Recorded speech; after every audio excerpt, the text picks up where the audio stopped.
Alright, well, welcome back. This is our video series for the TSA Teams Information Security competition for the year 2013, and what we're going to do is come back and look now at scenario 2 and take a look at that. And so if you have your PDF handy, you can go ahead and see. If not, I've got it right here for you. Scenario 2 says engineers can design safeguards that protect web applications from attacks by hackers who want to insert malicious code or steal personal information. So this, looking at this, it's quite a bit different than the previous scenario because now we're actually really quite technical. This is an attack that is still being perpetrated today, is still very, very effective, and is really something that we are faced with constantly in the field of information security. And so, again, remember that we are really trying very hard to keep this non-technical so that we don't lose you in the details. So this one, unfortunately, is one of the more technical scenarios. So I'm going to try to get as in-depth as I can without really getting technical. So we'll see how this goes. First of all, one of the big things about this scenario is that this is a tried and true, very dangerous, very effective type of attack or method of attack, and there's different ways that this can be perpetrated. One of the unfortunate things, and really one of the reasons that this type of attack against databases is so effective, is simply because, as you see here, most web developers don't even know that these things exist. Many of them today are aware of these types of attacks, but still, when you're in-depth coding and writing code and writing SQL commands and everything else, sometimes it's just very easy to either slip up and make a mistake in your code and not properly check for validation, as we'll talk about, or sometimes, it's late at night and you're just not thinking about it, you're tired, you're weary, and then of course I've seen some developers that either A, don't know, or B, just flat out don't care, and they think, well, this will never be a threat to me or my users or my clients. But unfortunately, none of those things are the case. It is very, very dangerous. Now, as we had discussed, there's a lot of different ways this can technically be achieved, and two of the major, in general, kind of 10,000-foot view methods are SQL injection and Crosssite Scripting. Those are really two of the biggest threats that we're faced when we're looking at protecting our web applications. And so that's really what I want to focus on today. Not to say that there aren't other web vulnerabilities and web application vulnerabilities and threats that we're faced with, but really these are the two big ones, to be quite honest. And so let's look at SQL injection first. With SQL injection, this is extremely dangerous. In fact, it's listed as the top risk from a lot of the web app security experts. If you get on the OWASP website, which I'll show you a little bit more information later, they even say, hey, listen, this is the #1 risk for web applications. And here's the thing, you think, okay, web app risk, well, that's different than, a risk on a computer itself, on a server, some kind of, major threat or vulnerability against a server. Well, unfortunately, the impact can be quite severe, because if you think about the differences between just a simple standalone server versus a database, which one has more information?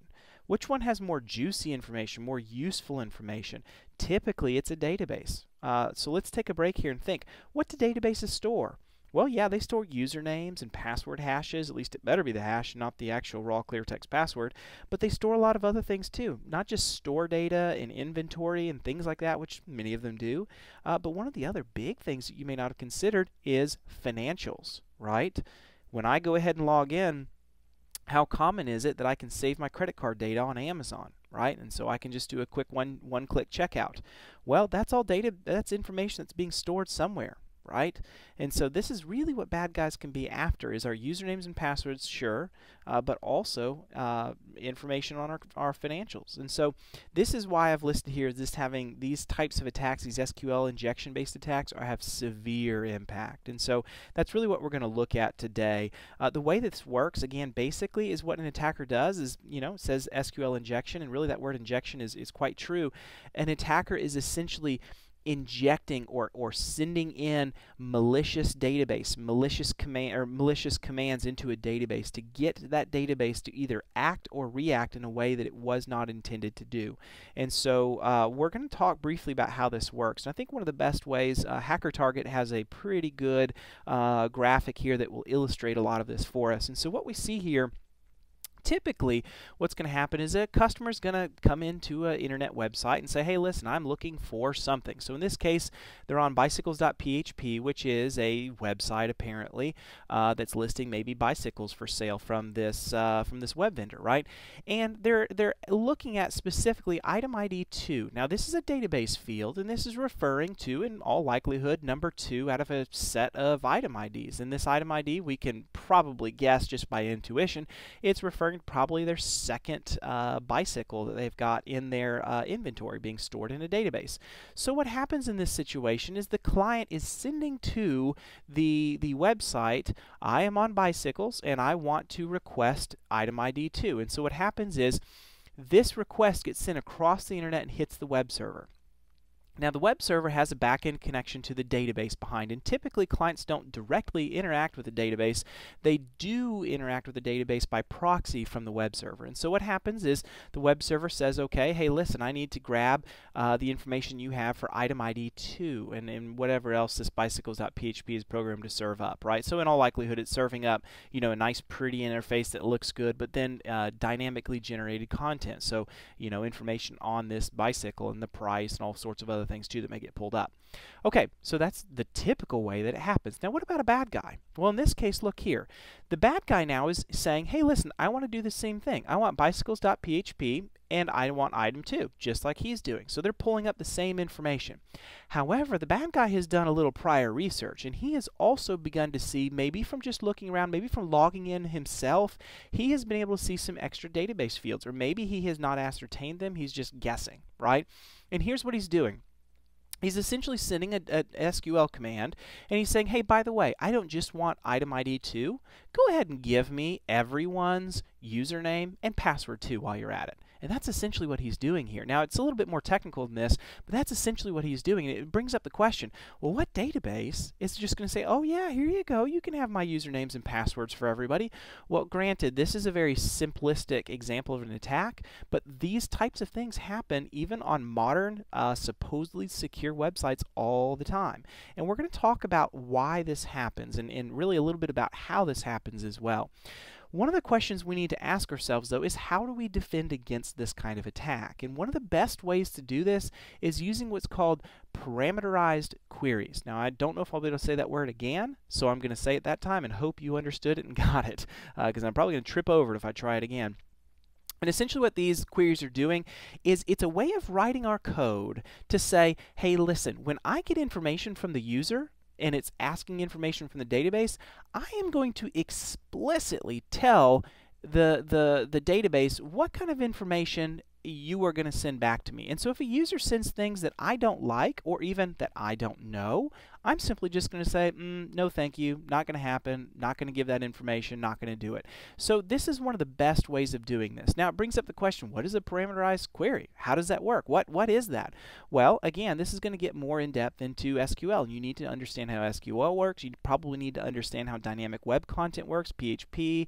You probably need to know, you know, if it's not in PHP, Cold Fusion, whatever you happen to be working with, whatever kind of web language you happen to be working with, right?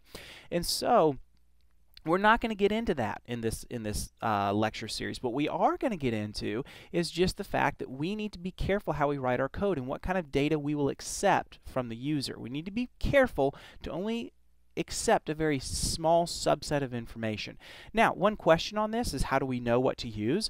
Well, the OWASP project has done an outstanding job of explicitly saying here's what is safe and clean to use in your code and will really help avoid an SQL-based injection attack. And they've created this little cheat sheet, and I've got it for you right here if you'd like to see it. So it's owasp.org, and then you can just follow this. Got cut off here again from my images for some reason, not going back behind when I hit the present, but it would be hold over it right here, and you'll see it. Here it goes. So just cheat sheet. It just cut off part of the E and the T. And then also I've created a bit.ly link again, if you trust me, but I can tell you this is legitimate. So here's a bit.ly link, which is just a short code over to this if you'd like to actually read the cheat sheet and see exactly what it's talking about. Okay, so SQL injection is one type of attack. And by the way, we've got an example again here on this. Notice what we're doing here. We're putting in a password, yes, but we're also saying instead of a username, we're saying, hey, dump out for me everybody. So this is another example. Now this command is not going to make a lot of sense to you until you understand SQL.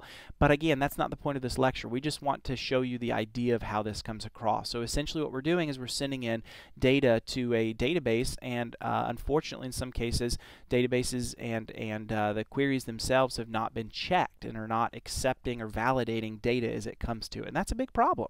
Okay, what about cross-site scripting? I'm going to refer to this as XSS from now on, and that is kind of the shorthand for cross-site scripting. It looks cooler, right? Unfortunately with XSS, this stuff is very, very easy to find and very, very easy to use, and I am always reading about new cross-site scripting based attacks. Now this is a little bit more complicated to understand compared to SQL based injection attacks, and so that's why we started with SQL injection attacks first. Okay, here's the deal.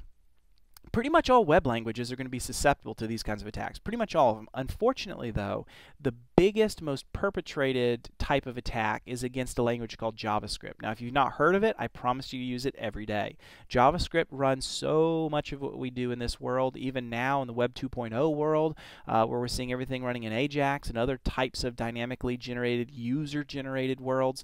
JavaScript runs all of this stuff. So here's an example, right?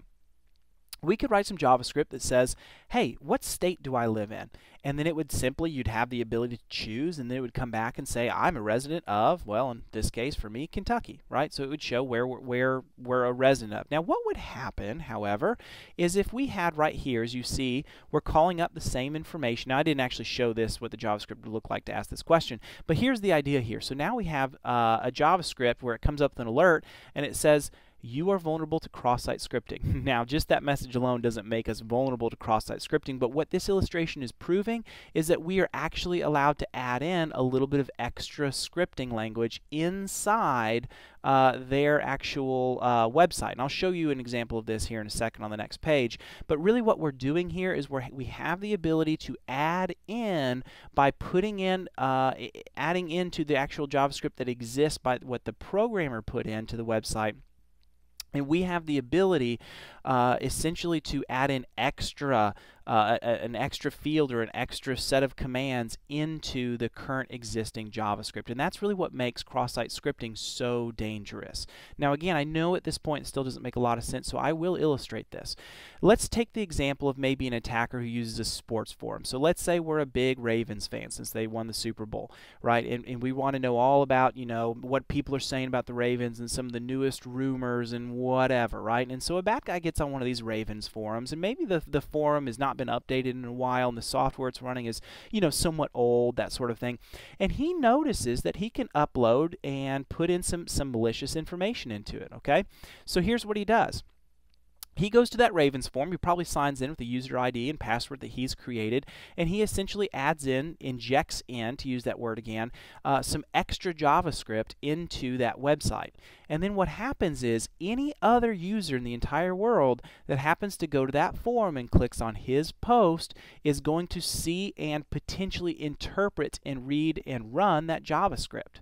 Now here's what's very scary about this. Browsers, by default, pretty much just execute all JavaScript on a page as it's been shown. They don't think about it, they just run it. And so initially, that in and of itself doesn't mean much. It just depends on what the JavaScript is doing. So what a good web administrator is going to do is potentially try to limit or make it impossible for any other users other than the developers themselves to add anything into their site. Well, the problem with that is anytime we have a dynamic website where users from across the world can add in content like a forum, it gets very difficult to potentially prevent them from actually adding JavaScript themselves and not just basic text like, hey, I saw the Ravens play and it was a great day at the Super Bowl, had an awesome time. It's very difficult to separate the two. So this is why cross-site scripting attacks can be so dangerous. So here's an example of this. Now notice this is like NikeBiz.com, so you know this is, you know, obviously somewhat, you know, no one's going to really trust this site, of course, but this shows a good example here because look with me here. What we're doing is we are at NikeBiz.com and we're running apparently some kind of search query. So we're talking to the website and then probably a database on the back end, and this right here is simply some code that we have already, that the developers listed in to ask for a query. And notice what's happened here. Look at this. We're saying, hey, listen, listen, we want to search for something. We're running, you know, we're hitting probably some CGI script or something. We're saying we're wanting to search for some data, and the query is actually, look at this, JavaScript. You see this? That is not supposed to be correct. Normally, a user is not supposed to be able to go in here and edit into the address bar some JavaScript. What should happen if the developer has done this right is it would see this data, and just like we were talking about before, it would say, this isn't valid. This isn't correct. Not only am I not going to use this, I'm not even going to read it. It's not going to work. It's just going to come back with an error. Sorry. Unfortunately, this developer who wrote this NikeBiz.com didn't account for it. And so when we have right here this script and this alert that pops up, look, it actually works. It pops up a real alert. Now, is this in and of itself dangerous right here? No, but it depends on what the bad guy might be able to put in instead of just a pop-up that says alert, maybe something different, maybe something, and in fact I'll show you in a second, maybe something to harvest usernames and passwords, right? So this is just an example of discovering that the site is vulnerable to cross-site scripting. Right?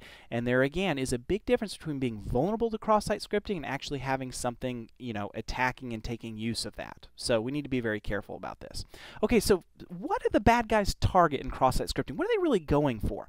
Well, there's a variety of things that they can do, a variety of things they could be after. The first one is your cookie. Now, a lot of you guys are familiar with what cookies are. Essentially, they just kind of track your own presence or your own ID or identification on a website. And so they store kind of, it's an individualized custom set of data that each website will track, and so when you log back in, they kind of know who you are and what you're looking for.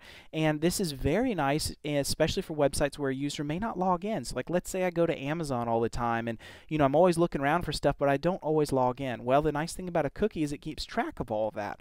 So you know, privacy advocates of course don't like cookies very much, but websites do, because it really helps them track things. Now it brings up the question, what if a bad guy could not only grab your session ID, your cookie, but wait until you're logged in and then essentially hijack that session?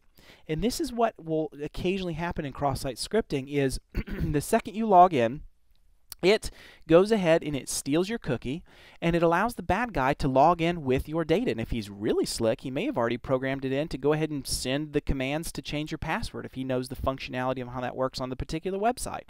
And so now he changes your password to something he knows, and he's got full access to your account. So if it's on Amazon, now he's got the ability to log in through Amazon with your username and password. It's really scary stuff. Potentially other things he can do is, again, if he's slick enough with his ability to write JavaScript, he could write JavaScript that turns on a keylogger and maybe copies everything you type into that website, at least while you're on that screen, and automatically sends it to him, maybe to some email address or some listening pipe on another end that funnels in all that raw data. Now he sees your passwords you typed in. He didn't maybe change your password, but he saw what it was. And JavaScript can actually do that, believe it or not. It's not, you know, that hard to do. Another thing he could do, and this would be a little bit more kind of like the last attack with phishing-based attacks, is what if he wrote JavaScript that actually lays over a screen on top of the legitimate one, and the false one is simply there to harvest your information. So here's an example of this. So we're on this website, and this is an actual example of cross-site scripting attack, and the rest of this has been ghosted out for security purposes. But look at this right here. This is actually injected by a bad guy. So what's happened here is he's gotten someone to actually click on this link, and because they are not being careful in interpreting what kind of script they will take, he has injected in his own JavaScript into this, and what that JavaScript is doing, notice it's quite long, it actually goes further than this, is it actually injects in a login window that looks legitimate but is not. This is the bad guys, and whatever you enter in here is going to get sent to him and not to this site. Now here's what's really scary about this. You see this HTTPS? What does that mean? It means it's secure. It means it's encrypted.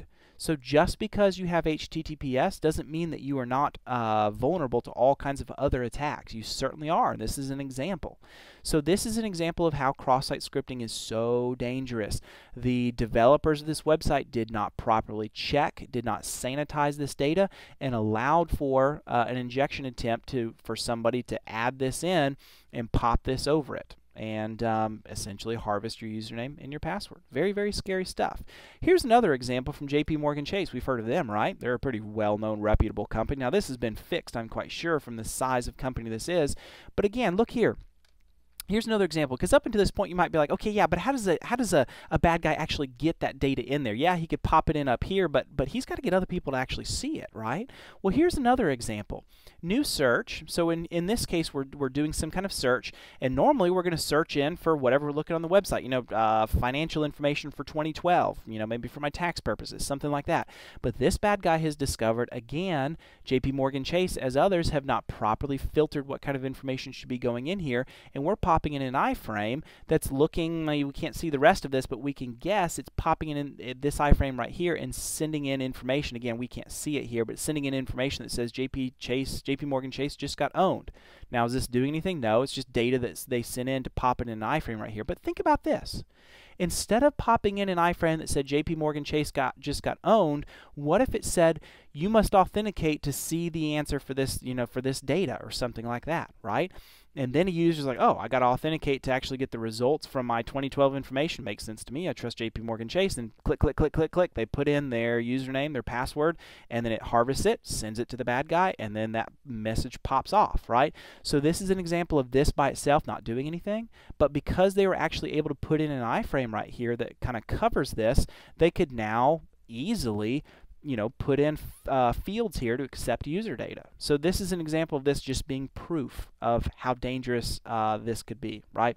Now, brings up another question. Look up here. All this information is actually up here too in the bar, because the instant you hit go right here, this information gets sent right here as part of your query. So now a bad guy could take this entire string right here and paste this maybe on some kind of financial forms where people are looking for, you know, financial help, and they happen to be using JP Morgan Chase, and be like, hey, listen, here's a great way to, you know, find a free tax accounting for 2012. I don't know, something like that. People are like, oh wow, JP Morgan, that's really nice of them. Click. Oh, I got to authenticate. Well, I have an account with them. You know, so that's how this stuff can be really, really dangerous. So, same question. How do we stop this stuff? What do we do to prevent these kinds of attacks? First of all, as I've already mentioned, developers must validate their code. Be very careful about what kind of input a user should send to them. Should we ever be searching for this? Should a user ever be trying to insert in an iframe in a search bar when they're looking for probably something financial? Of course not. So we need to be very careful about this. So one of the most essential things that we can do is just the basic checks. And this seems trivial, but again, if you're, you know, programming a really large website that has a lot of information, a lot of data, this, you know, it's easy to trip up on these things. But here's some examples. Maybe the input should only accept letters.